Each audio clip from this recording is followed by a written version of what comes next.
Un peu de March Madness. Les jeunes, les universitaires. Ouais. La NCAA. Public Service Announcement pour les gens qui regardent cette vidéo, évidemment. On va parler un petit peu des joueurs qui ne sont pas encore en NBA, qui seront probablement bientôt, puisqu'il y aura la draft fin juin. Dont on va parler, a priori. On va parler surtout des cracks, oui.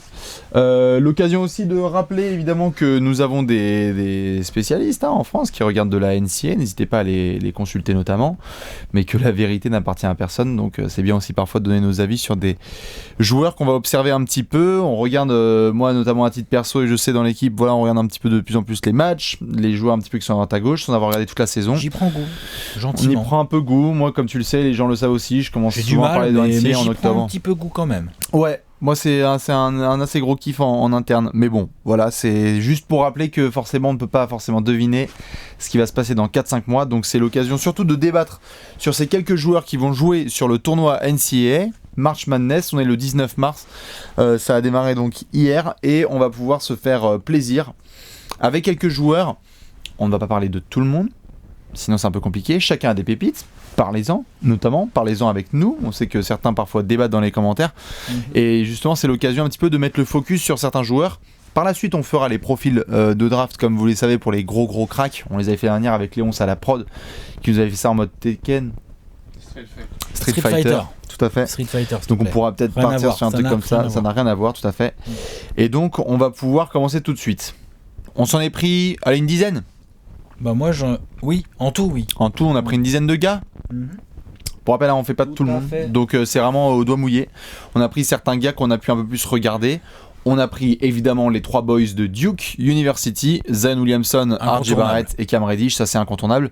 Et puis après on pourra donner un petit peu nos avis sur 4 gars qu'on a un petit peu suivis, des chouchous, pas des chouchous, juste des gars qui sont dans le haut de tableau ou un peu moins, et dont on a envie de parler dès maintenant. Voilà, exactement. On sait que le tournoi NCAA, notamment le Final Four, est aussi un révélateur pour ces jeunes. Bien sûr. Il y a beaucoup de pression, tous jouent sur un match, c'est très spécifique. On n'est pas sur le même système que les playoffs NBA. Et souvent on voit 1 ou 2 joueurs, c'est-à-dire qu'il y a les cracks qu'on attend, c'est pas forcément eux qui gagnent le tournoi. Non, bien sûr.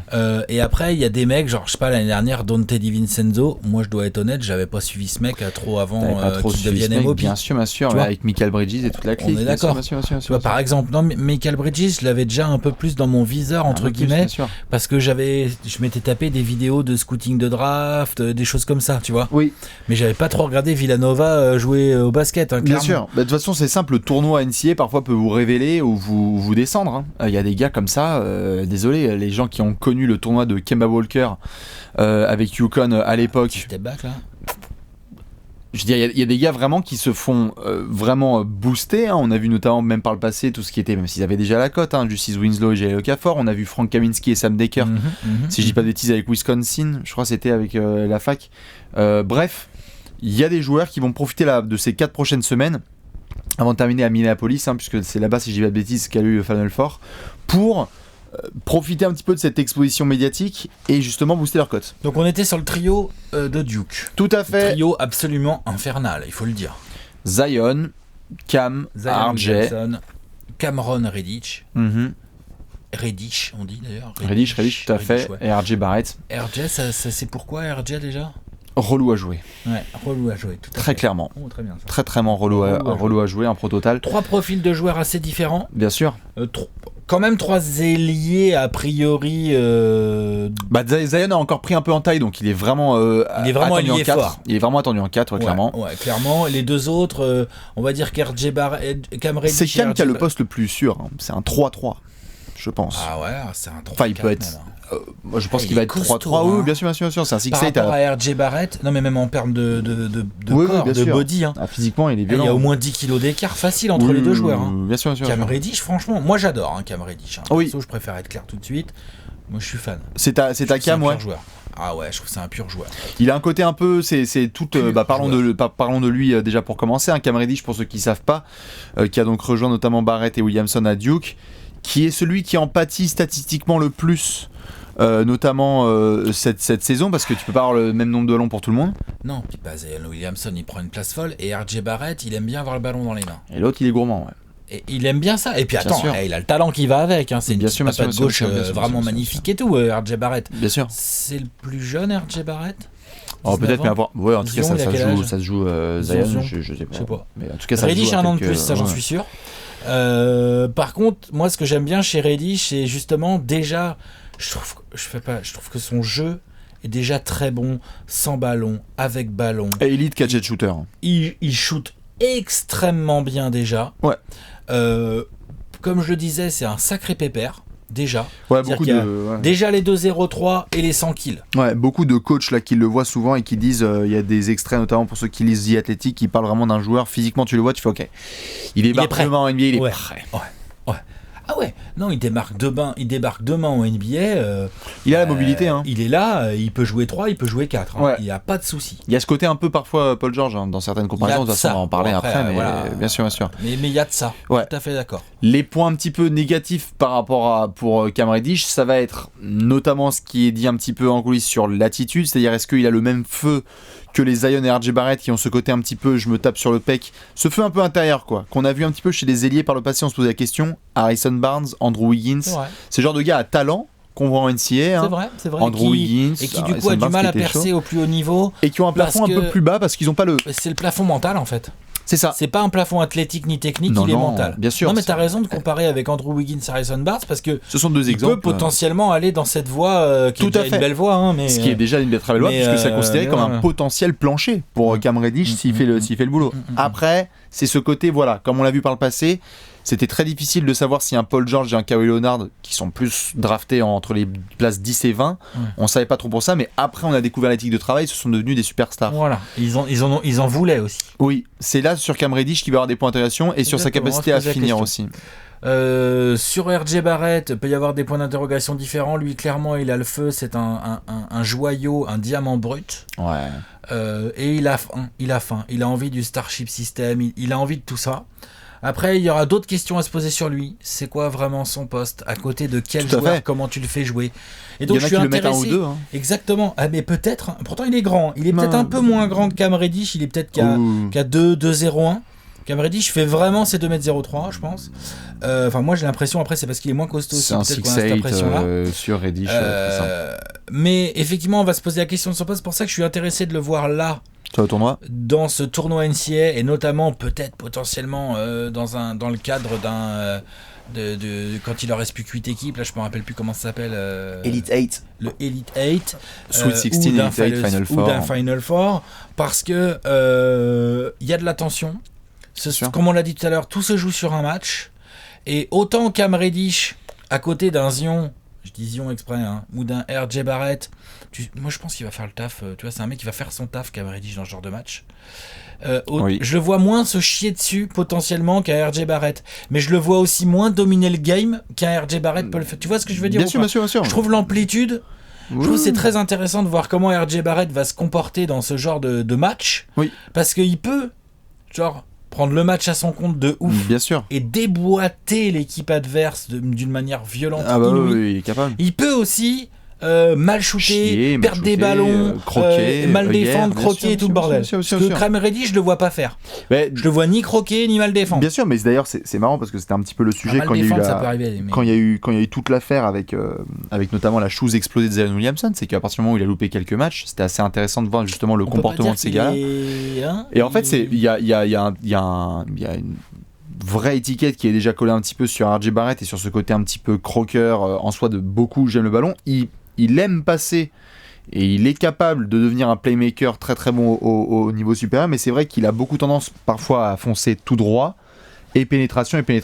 Il a amélioré un peu son shoot au fur et à mesure que la saison avance, mais c'est clair, là sur le tournoi, il va y avoir des moments où tu vas te dire genre, est-ce qu'on va se retrouver sur des matchs où il va y avoir des pourcentages dégueulasses parce qu'il aura forcé le jeu, parce qu'il a été habitué à avoir du succès là-dessus. Surtout qu'en plus... Avec le Canada même. Il y a Zion Williamson à côté. Et il y a Zion, et là parlons-en. Parce que je les adore, RJ Barrett, Cameron, mais putain, Zion Williamson, quand même, c'est le clear cut. Ça a quand même l'air d'être un espèce d'ovni hallucinant. Bien sûr. Bah, de toute façon, ça faisait longtemps qu'on voulait en parler, de l'ami Zion. On a voulu prendre le temps pour en parler. Il y a, sans avoir même à parler de la draft, il est quasi acté dans les coulisses de la NBA qu'il y a Zion et le reste de la compétition pour le premier choix de draft. Parce que le joueur en fait est transcendant. Enfin, je veux dire, on voit rarement déjà des packages athlétiques comme celui-là. C'est-à-dire qu'on l'avait comparé nous en interne, comme pas mal de gens, à Larry Johnson pour les anciens qui s'en souviennent. Larry Johnson, du Blake Griffin. Tout à fait. Du quoi, voilà. Déjà ça, du Charles Barkley, mais voilà, il est dans cette sphère-là. Bien sûr, sauf que il a déjà le corps que ces mecs-là avaient limite à 22-23 ans. Mais il fait 130 kilos. Là. Parce qu'il fait 130 kilos et qu'il monte jusqu'à Saturne. Il fait 2m03, je dirais. Oui, c'est ça. Peut-être. Hein. Un truc comme ça. Donc il a un profil d'ailier fort en NBA, clairement. Mais alors le truc, c'est qu'il sait dribbler quand même un minima. Ah, il y a un handle qui est fabuleux. Parce qu'il a été meneur avant, par le passé. Il a mine de rien un shoot il a eu quelques années de meneur. Pas très orthodoxe en termes de gestuel.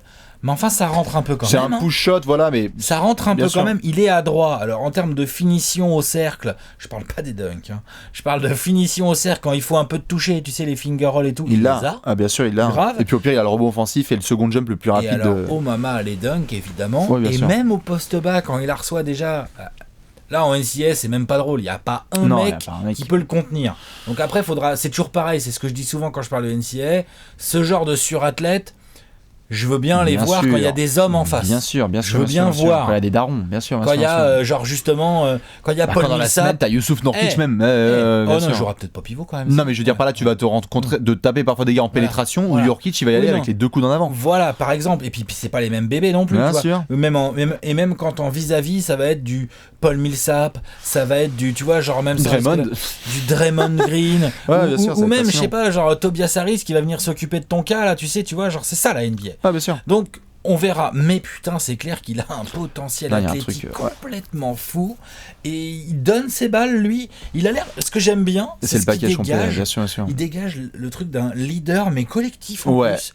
Il se bat au rebond, mais comme un fauve. En fait, c'est ça. Il y a les qualités principales qui sont mises en avant par les observateurs, notamment coach ou adversaires qui jouent contre lui, c'est que tu te dis ok, tu vois les mixtapes, tu vois les dunks, tu te dis waouh, incroyable, le mec il saute avec la gorge à l'arceau, cool. Mais il n'empêche que s'il y a double team, la passe elle est faite dans le corner. Et s'il y a une balle, il y a des situations où il y a plus 10, plus 15 pour Duke, et même c'était le cas apparemment aussi au niveau lycéen, où il y a une balle qui traîne, il y a plus 10, il met la tête. On l'a vu, moi j'étais regardé il met la match, tête. Il jette.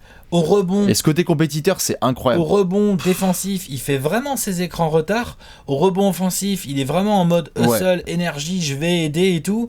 Comme tu l'as dit, il lâche sa balle. Bien sûr. C'est un joueur avec un vrai profil intéressant. Moi, je te rejoins complètement sur le. Enfin, je veux dire. Franchement, je vois pas quelle équipe pourrait se retrouver avec le first pick de draft et pas prendre bien sûr. Et puis d'ailleurs, c'est simple. Le joueur. Si les gens peuvent douter, parce qu'après on pourra parler de long terme, le poids sur les genoux, la réception et tout ça, oui on pourra en parler, mais rien qu'en termes marketing, les gens peuvent en débattre autant qu'ils veulent. En termes de marketing, on n'a pas vu ça en termes de draft depuis quasiment LeBron en 2003. Hein. Un joueur qui, direct, dès demain, marketingement, peut te transformer ta franchise. C'est-à-dire que le mec qui va débarquer dans une franchise l'année prochaine, les échauffements vont devenir épiques. Donc, je veux dire, ça aussi, c'est à prendre en compte. C'est-à-dire que c'est un mec, en fait, qui... c'est un phénomène business. C'est un phénomène, bien sûr. De business, ça va vendre du maillot direct. C'est ce qui fait qu'il est numéro 1, genre au-dessus de toute la planète. Avec le numéro 1 des Knicks, par exemple. Commence pas à les faire... ou des Lakers. Hein, mais en tout cas, ça, c'est pour les 3 joueurs. Au Suns, il pourra pas avoir le 1. Non, malheureusement, c'est pour D-Book. Mais c'est pas grave, on trouvera un numéro quand même. Oui, hein. bien sûr. Il n'y a pas de sushi. Pour Ja Morant. Ouais. Mais donc justement, ça c'est les 3 gars, ça va être très important à surveiller parce qu'il y a toute cette hype autour de Coach K et ces 3 gamins qui vont être sur le tournoi SIA. Ils ont perdu 2-3 fois quand même Duke cette saison. Il y a eu notamment des matchs en début de saison où c'était un peu tendu. Et puis je veux bien voir comment elle réagit cette équipe, pareil, comme RJ Barrett. Face à l'adversité. Exactement, dans des équipes. Ah, pour le coup, eux ils arrivent un peu en mode avec du. Bien sûr, mais une équipe avec des juniors, des seniors. Ouais, et puis parfois il y a des gars qui vont être un peu plus expérimentés qui vont faire genre attends, on va faire un mur de Berlin devant ces gars et let's go quoi. Parce que la profondeur d'effectif de Duke n'est pas non plus exceptionnelle. Voilà, donc on va voir comment ça va se passer, mais il est évident que lors de ce tournoi NCAA, on va surveiller de très près Duke et ses 3 stars. Toi, Cam Reddish, vraiment c'est de la cam qui te sépare un petit peu. J'espère qu'il sera capable de passer un cap à la différence de Harrison Barnes ou d'Andrew Wiggins pour l'instant, parce qu'ils sont encore jeunes. Mais ouais, j'aime beaucoup. Qui puisse rejoindre l'élite des ailiers. En fait, j'aime beaucoup le profil parce que je pense qu'il a vraiment tout ce qu'il faut pour la NBA moderne. Je suis très très RJ Barrett. Et j'adore qu'on soit d'accord, quand on dit ça, ça veut pas dire qu'on n'est pas sur Zion Williamson. Hein. Mais RJ Barrett, moi, c'est beaucoup ma cam. Maintenant, on va pouvoir se faire une petite sélection. Donc, maintenant qu'on a parlé des 3 phénoménos, on s'est pris 4 petits joueurs chacun, un petit peu, 3-4. Dites-nous qui vous avez un petit peu dans le viseur, là, en dehors un petit peu de ce podium, on verra en combienième place ils vont être sélectionnés. Alex, qui t'a pris en premier, qui t'intéresse? Bah, Morant. Ça va tomber chez toi, ça. Les Suns. Peut-être. On verra quand la loterie sera passée par là. On verra qui a le first pick, qui a le second pick, qui a le third pick. Non, mais tu vois, les Suns, ça se trouve, ils seront pas sur le podium. Hein. On verra si les Knicks seront pas premier choix. Voilà. Oui, parce que j'en ai entendu parler. Du coup, je suis allé checker un petit peu. Et effectivement, c'est un meneur. Et c'est le genre de meneur qui a beaucoup d'arguments pour lui pour réussir en NBA. C'est le genre de meneur qui va clairement, pour moi, être attendu très haut dans la prochaine draft. Bien sûr. Il joue, si je dis pas de bêtises, dans une petite fac. C'est une petite fac quand même. Murray State, c'est pas une très grosse fac. Mais alors, pour le coup, là, je suis intéressé de voir comment, parce que lui, pour le coup, il porte quand même pas mal sa fac. Oui, clairement. Et en termes de leadership, et en termes statistiques. On parle d'un meneur qui tourne en 24 points, 10 passes et plus de 5 rebonds. Hein. Oh non, c'est un fluke athlétique total. Ah bah c'est un mélange entre John Wall et D'Aaron Fox. Il y a un peu de ça. Il fait 1m90, il est assez longiligne, il est gaucher si je dis pas de bêtises, donc il a vraiment le côté. Il fait vraiment penser à D'Aaron Fox en fait. Hein. Il est vraiment dans le même genre de veine. Hein. Il a avec un plomb pété quoi en plus. Lui il peut vraiment monter au poster sur beaucoup de monde. Ouais, lui par contre il est plus agressif dans sa façon de jouer. C'est ça qu'il y a un côté Westbrook un peu parfois. C'est aussi parce qu'il est plus agressif. Il est moins dans la finesse en finition clairement. Il a aussi un moins bon tir, il a un petit travail sur son tir, si on va aller par là. Par contre, putain, la vision de jeu, c'est pareil. Ça, typiquement, le genre de gars, on va parler que de sa détente et de ses dunks et de sa finition. Alors que ça passe le caviar. Comment il a vraiment une belle gestion. Donc, voilà. Donc, lui, c'est un gars que tu vas surveiller notamment. Ouais. Si j'ai l'occasion de regarder jouer Murray State, c'est clair, je vais me dire, tiens, c'est bien, il y a le petit Ja Morant là, qu'est-ce qu'il peut donner? D'autant plus, comme tu disais un peu en chambrant, c'est clair qu'en fonction du choix des Suns, un meneur, pourquoi pas. Si tu veux un meneur, surtout qu'il n'y a pas non plus une prolifération de bêtes de meneurs sur cette. Mais bon, le projet, après, si on peut encore parler de projet et mettre projet et Suns dans la même phrase, c'est plutôt un meneur d'expérience. C'est ça. Un meneur d'expérience. Donc Ja Morant évidemment à aller voir, et puis phénomène juste pour ceux qui veulent se faire de la mixtape sur YouTube, puisque Ja Morant c'est highlights. Enfin je veux dire il monte très hyper excitant comme joueur. Je vais partir sur monsieur DeAndre Hunter en direct de Virginie, notamment Eli à tout faire. Qu'il faut surveiller parce que lui a monté sa cote au fur et à mesure, il n'était pas dans les joueurs les plus mentionnés, mais tu vois, notamment, il était pas mal annoncé dans les spots à voir. Il joue ailier en Virginie et Virginia. Ouais. Et pour le coup, ce qui est intéressant, c'est qu'il y a pas mal de franchises là qui commencent à se positionner un petit peu sur les places 3, 4, 5, 6, genre les Bulls, les Hawks, etc. Et il y a ce côté un peu genre, est-ce que DeAndre Hunter peut être ce genre d'ailier dans le top 5 là, qui peut rentrer dans le top 5 et qui peut rejoindre les Kawhi ou Jimmy Butler, c'est-à-dire c'est un joueur qui à la base offensivement n'était pas hyper développé, qui est physiquement, qui est juste sublime là dans la veine des joueurs NBA qui sont attendus en ce moment, c'est-à-dire pareil 6'8", 6'9", qui peut défendre des postes 1 à 4, hyper intelligent, grosse éthique de travail. Toutes les personnes qui parlent de DeAndre Hunter sont amoureux parce qu'il y a ce côté professionnel. Si demain il débarque même s'il était drafté dans une bête de franchise, il y a ce côté ok, je sais quel est mon rôle, je sais ce que je dois faire. Maintenant vient cette espèce de question sur il a tout ce qu'il faut physiquement, il a bossé sa technique, le shoot ça va aussi, mais est-ce que là aussi chez les ailiers, est-ce que tu peux atteindre le step supérieur ou est-ce que tu es juste un joueur de complément? Est-ce que tu es un vrai top 5 de draft? Moi il me séduit très fortement, enfin je veux dire tu vois, pour moi il pourrait regarder dans les yeux un gars comme Cam Reddish sans problème, parce qu'il y a ce côté mature quoi. En fait je crois qu'il avait été d'ailleurs redshirt la saison précédente, mais en tout cas c'est un mec sur lequel je vais beaucoup me pencher là, ça faisait déjà quelques semaines, je vais beaucoup me pencher là sur le tournoi parce qu'en plus Virginia est, si je dis pas de conneries, assez bien classé. Donc DeAndre Hunter, si vous voulez vous faire plaisir un peu, on avait parlé l'année dernière, tu sais, des joueurs à la Wendell Carter Jr., c'est-à-dire hyper intelligents, fondamentaux, qui fait le taf pour les coéquipiers, ça j'adore. Donc DeAndre Hunter à surveiller. Pas les mêmes highlights que Ja Morant, soyons d'accord. Différent. Ouais. Autre petit joueur, Alex? Ouais, chez North Carolina qui fait une très belle saison. On est bien. Je ne vais pas me tromper en disant ça. Non, c'est bon. Et s'ils font une très belle saison, il y a Will. Comment? Non, vas-y. Il y a un joueur qui n'y est pas pour rien, même si selon les mock drafts, il n'est pas forcément attendu si haut que ça. Après, c'est très variable sur ce genre de joueur. C'est typiquement le genre de joueur qui peut finir 14e comme 26e, par exemple, au hasard, même voire plus haut que 14. C'est Kobe White, le combo. Meneur afro. Ouais, mais c'est pas vraiment un meneur. Ouais, bah il est dans la veine des... Pour moi, c'est un combo. Limite en NBA, je le ferais plus jouer 2, moi, perso. Mais bon, je peux me tromper. Un peu Sexton. Ok. Il est plus grand. Il est grand, Kobe White. Enfin, il est grand. Il fait c'est plutôt un Dwayne Wade, quoi, en termes de taille. Il est 1m94-15, quoi. Je trouve qu'il a plus une taille de 2 et je trouve qu'il a plus le jeu d'un 2. C'est plus quelqu'un qui pense à scorer d'abord, qui va prendre un peu de rebond et qui va aussi créer et tout, mais j'ai du mal à me l'imaginer en gestionnaire. Après, je peux me tromper, mais pour moi, c'est plus un combo scoreur. Et tu le mets poste 1, mais si tu le mets poste 1, t'es dans une optique de... Ou alors tu le développes un peu à la Jamal Murray, tu vois. Comme les Nuggets sont faits avec Jamal Murray, qui n'est pas forcément un meneur pur au départ, quoi. Ouais, bien sûr. J'ai le droit de dire ça, bien sûr, d'accord. Jamal Murray, c'est pas un meneur pur au départ. Je trouve que Kobe White est un peu dans cette veine. Hyper excitant, pareil, tu venais de parler de Ja Morant, Kobe White, c'est hyper excitant, balle en main. Athlétique, balle en main, il est très intéressant. Il peut prendre des gros shoots sans problème. Il peut prendre des gros tirs. Il a un vrai tir. Et il peut les prendre, il a pas peur. Et puis il a un bon drive aussi, il a un bon handle. Enfin, voilà, j'aime bien. En plus, il joue à North Carolina, qui normalement, vu la saison qu'ils viennent de faire, vont pas être faciles à se fader là lors du tournoi. Sur le tournoi, clairement. Tu vois, donc on peut le voir un peu loin. Et on sait que plus on les voit loin, plus on les voit dans des situations attention. Donc ça va être intéressant de suivre Kobe White. Ouais. Et alors justement par rapport à ça, c'est que c'est pas forcément après au niveau des attentes, c'est chacun ses trucs, mais c'est plutôt Nassir Little qu'on attendait en plus à North Carolina un petit peu cette saison et qui lui par contre faudra voir ce que ça va donner. J'y crois encore moi. Oui, bien sûr. Tu l'avais sur ta liste ou pas? Non. C'est un bel ailier. Mais oui, si vous regardez North Carolina, il y a Nassir Little à regarder évidemment. Ouais, très bel ailier. Parce que sur le circuit lycéen, il a un peu glissé vers le banc un peu là en saison, c'est ce que tu me disais. J'ai pas assez bien suivi moi pour voir ça. Mais le peu que j'en ai vu, je l'ai trouvé quand même vraiment.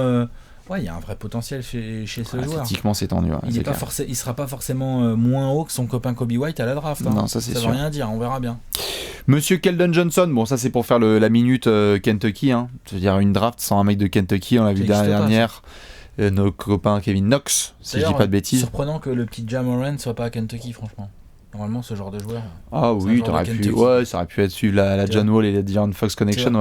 Mais tu sais, quand tu dois te taper Calipari, je sais pas si certains sont. Brandon Knight, Eric Bledsoe. Toutes les légendes de ce jeu. Booker, il est pas de là-bas. David Booker, il est de Kentucky. Carl Anthony Towns, Willie Cauley-Stein. Tout à fait. Que des. Kentucky. Il nous en a fourni des petits joueurs. Kentucky, c'est quand même un circuit, bien sûr. Bref. Monsieur Keldon Johnson, qui est vraiment utilisé un peu dans le système Calipari. Il faut faire attention notamment aux statistiques, aux productions de certains joueurs. On l'avait vu par le passé. Carl Anthony Towns, c'est un mec qui était en 10 points, 7 rebonds sous Calipari. Il n'avait pas le ballon. Parce que t'as pas le ballon et que parfois c'est compliqué un petit peu de se développer. Mais il y a des joueurs comme ça qui, tu le vois, quand ils sont au level supérieur, responsabilisés, ça va un peu mieux. J'aime beaucoup Keldon Johnson dans ce côté un petit peu, je venais de parler de Westbrook, cette intensité qu'il a sur les ailes. C'est-à-dire que c'est déjà un pur défenseur, il débarque demain en NBA, il peut être 2-3 sans trop de problèmes. Magnifique réussite à 3 points et gestuelle sur laquelle il a bien bossé, donc ça j'aime beaucoup. Un petit peu de doute sur le handle et la capacité à créer, parce que si tu veux, il y a même en sortie de Florida, t'as genre Bradley Beal qui était comme ça et tu savais qu'il pouvait créer balle en main et qui pouvait défendre déjà et qui était athlétique. Et Keldon Johnson, j'ai l'impression qu'il lui manque vraiment une vraie marge pour. Voilà. Souvent, il drive juste main droite, tête baissée, et si ça passe pas, il va essayer de crier au rebond offensif et d'avoir son N1. C'est en tout cas un mec qui va vite devenir, à mon avis, un chouchou des fans de n'importe quelle franchise qu'il va rejoindre, et on en parlera peut-être par la suite, mais là, à surveiller sur le tournoi, parce que quand il est vraiment bon, agressif et offensif, Kentucky est dedans, avec tous les PJ Washington et compagnie, il est déterminant, tu le vois, et on l'a vu avec Kevin Knox l'année dernière, il faut essayer de faire quelques grosses perfs comme il a été capable pour monter sa cote, quoi. Parce qu'il est passé je l'ai vu parfois en 7ème, là je l'ai vu aujourd'hui, il est annoncé en 13-14ème. En même temps, c'est normal, on est en mars et on sait qu'en mars, le mock draft. Et on n'est pas en mai, où là ça va commencer à partir en couille. Mais bref, je l'attends sur le tournoi parce que voilà, est-ce que Kentucky va être décevant sur ce tournoi, ou est-ce que justement Keldon Johnson peut se révéler? J'aimerais bien. Parce qu'en fait, il marque ses 13-14 points sans avoir trop de touches. Et c'est assez fort. J'aime beaucoup ces joueurs qui sont capables de bien utiliser leur spot pour marquer. Keldon Johnson à surveiller. T'en as un autre parce qu'après j'ai un duo moi. Oh bah oui, après moi pour terminer sur les ailiers, j'ai Jared Culver de Texas Tech, mais ça c'est parce que voilà, encore une fois tu parlais de Phoenix, moi Atlanta il y a un moment aussi il va falloir que je me... Ah il faut que je me focalise sur les ailiers. Les spots tu vois, tu regardes un petit peu les joueurs. C'est clair que toi Ja Morant a priori ça t'intéresse là. Non, ça c'est clair. On est d'accord. Ah bien sûr, bien sûr. Et après, même si tu finis numéro 1, tu vas peut-être prendre Zion. Je pense que je vais prendre Zion quand même, pour avoir une petite raquette John Collins et Zion pour triangle me fait pas bander. Ça marche pas ces deux ailiers. Ah c'est ça, bien sûr. Ces deux ailiers forts ça marche pas. Small ball. Non mais pour le coup oui, Jared Culver qui est un registre bien différent quand même des deux gars dont je viens de parler. On est slow tempo, hein. C'est à Texas Tech, si j'ai pas de bêtises, Jared Culver. Oh mais là le QI basket, attention. Mais QI basket, attention. Création, balle en main. Il sait jouer au basket. Oh non, vraiment. Bien sûr. Offensivement, il peut créer son propre shoot. Il peut créer pour autrui. Il a pas peur de n'importe quelle plateforme sur laquelle il joue. J'aime bien. Il est long. Il peut être productif la saison prochaine, mais voilà, moi j'essaie juste de voir. Je sais pas, il y a une espèce de maladie dans cette draft de savoir qui va être un ailier vraiment genre alpha, tu vois. C'est pas un ailier lui ici. Non, mais il peut jouer 2, 3, 4. Enfin, je veux dire, Jared Culver. Oui. Moi, je vais en mettre 98 là. Oui, mais il est vraiment longiligne. Enfin, je veux dire, je vais pas le faire jouer 4, hein, mais je veux dire, tu peux le faire jouer 2, 3, même en 1 parfois à la création. Ouais. Mais voilà, c'est juste qu'il joue parfois un petit peu au poste dos au panier pour essayer d'avoir ses buckets. Il est un peu à l'ancienne, quoi. Je veux dire, il aime bien faire shoot à distance, basket, mais il a un côté très fondamentaux, très j'aime bien. C'est pas mal. Et il a beaucoup progressé d'une saison à l'autre, donc ça c'est intéressant à suivre. Après, c'est pas forcément la plus grosse tasse de thé. Si Atlanta le prend, pourquoi pas. Toi, tu as un duo ? Ouais, j'ai le duo de Gonzaga. Ah, les deux big boys. Ailier fort. Peut-être il y en a un qui est plus 3 et avec plus 4. Rui Hachimura. Oui, tout à fait. Rui Hachimura et monsieur Brandon Clark. Ouais. Alors, des profils très différents, les deux. Rui Hachimura, c'est vraiment un joueur offensif. C'est un bon technicien. Il a plus de 20 points de moyenne cette saison. Ah ouais, il score. Il score, c'est un scoreur. C'est vraiment un get bucket. Ouais. Et je pense que c'est un get bucket même en NBA. Je pense qu'il mettra des points. Il peut même stretch et tout. Il a un shoot. Il drive bien. Ouais. Et déjà, il fait partie de ces joueurs, même jeune déjà. Il a déjà bien compris comment, quand t'es dans la merde, tu grattes de lancer. C'est un scoreur. Non, il est malin. T'es dans la merde, ton drive est foiré, mais tu mets l'épaule, tu tends les bras dans le truc. Enfin, il a déjà ça. Tu sens que ça regarde de la vidéo de Kevin Durant, de James Harden, de tous ces scoreurs, de Kawhi aussi, de tous ces scoreurs là, qui savent parfaitement bien aller chercher leur lancer et pour avoir des points. Il a un vrai shoot. Il fait 2m03, il fait déjà ses 100 kills. Enfin, Rui Hachimura, il peut jouer à NBA demain. Hein. C'est bizarre qu'il soit pas plus haut d'ailleurs. Alors après, moi, ce qui m'énerve chez ce joueur, c'est parfois, je trouve, parfois il est pas concentré des deux côtés du terrain. Genre des fois, tu sens, il va pas être dedans. Alors c'est peut-être dû aussi à son âge, peut-être dû à plein d'autres facteurs. Il y a un travail à faire, je trouve, là-dessus en termes de focus et mince, le plus défensif. Enfin bref, il y a un focus défensif à travailler. En attaque, il a un talent naturel qui lui permet de masquer un peu des fois ses manques de concentration, mais quand même, physiquement, il en a. Bien. Comment ? Physiquement. C'est pas si mal. C'est bien. Voilà, c'est ça. Moi, c'est vraiment le focus. Ouais. C'est un bel athlète, malin, vicelard un peu. C'est du vrai bon scoreur qui a bien compris le jeu aussi. Tu parlais de Culver juste avant. Je trouve qu'en termes de QI basket, l'ami Chimura, il est là. Ouais, il a bien compris comment ça se passe. Il a sa place des deux mains sur n'importe quel parquet. Ouais. Hein, il y a plein d'équipes là. Tu leur mets ce mec-là au poste 3. Ils le mettent titulaire, mais direct, et puis il va leur mettre les points. Ouais. Peut-être pas 20 points par match tout de suite, mais il va te mettre tout de suite des points. Non, il est relativement propre et tout. Donc j'aime bien, vraiment j'aime bien. Et son copain Brandon Clark, profil différent, capable de scorer, bonne technique. Mais alors lui, ce que j'aime bien, c'est son côté défensif.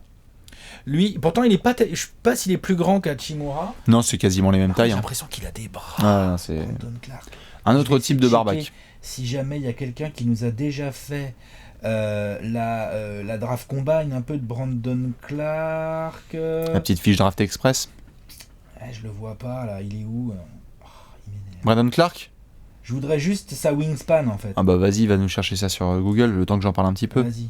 Nos amis de Gonzaga d'ailleurs, c'est juste l'occasion de faire une dédicace. La dernière fois qu'il y a eu un intérieur de Gonzaga vraiment drafté haut, je les ai pas forcément tous sous les yeux parce que moi quand je pense de Gonzaga, je pense Ronny Turiaf, John Stockton et Adam Morrison.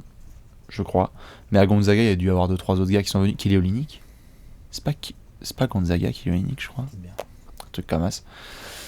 Mais oui, des joueurs intelligents comme ça qui trouvent leur point. Brandon Clark, on va voir. Mais c'est pas tout à fait le même registre de joueurs. C'est plus un gars qui peut aider en défense et être hyper intelligent des deux mains en NBA. Et par contre, c'est juste, je trouve ça bizarre qu'il soit un peu mieux placé que Hachimura dans quelques mocks. Pas moi.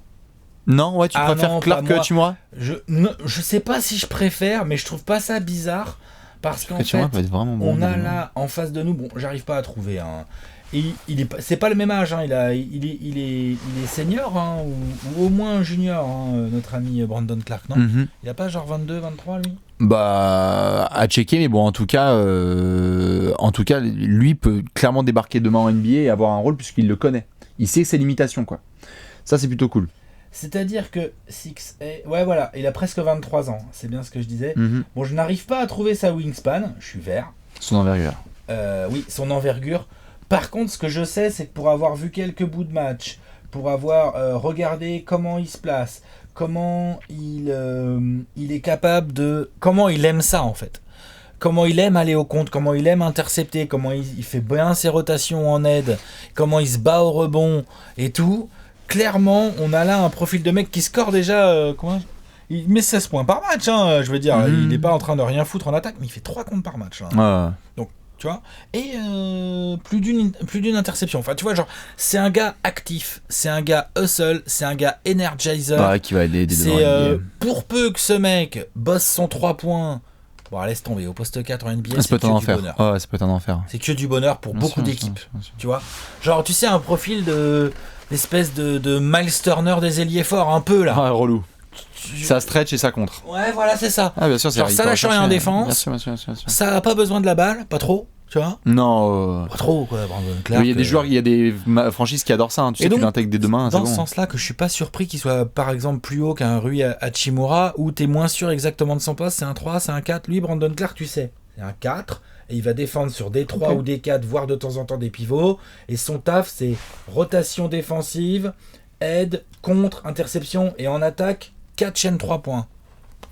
C'est simple, tu vois ce que je veux dire ? Bien sûr. Et il est un peu plus vieux, mais je pense qu'il y a encore du potentiel. C'est là que le tournoi va être intéressant à voir. Donc voilà, tu vois, dans un tournoi comme ça, je suis intéressé de voir à quel moment Rui Hachimura il peut coller 30 points et on va tous être là, genre waouh, le talent et tout. Sur la moque du lendemain, et à quel moment l'autre il fait 5 contres avec 12 rebonds. Ah, c'est ça. Tu vois ? Et à quel point Gonzaga peut aller loin, puisque ça fait quelques temps non plus. C'est un beau duo. Bien sûr.